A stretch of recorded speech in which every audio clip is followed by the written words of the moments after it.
Hello and welcome to another Trotec featured application video.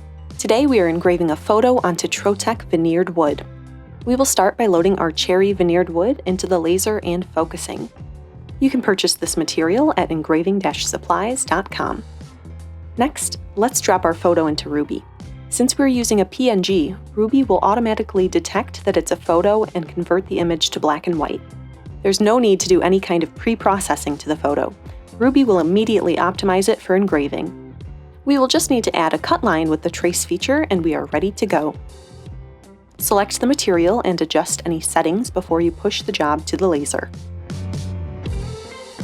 We are running this application on our Speedy 360 Run on Ruby 80-watt laser. Our engrave settings are 75% power, 80% speed, and 600 dpi. Our cut settings are 100% power and 0.7% speed. Always test your materials to determine your preferred results on your laser system. After the laser finishes cutting, wipe down the application with a cloth. Now you have a beautiful keepsake to display as you like. Thank you so much for watching. Be sure to like and subscribe for more fun applications. We'll see you next time.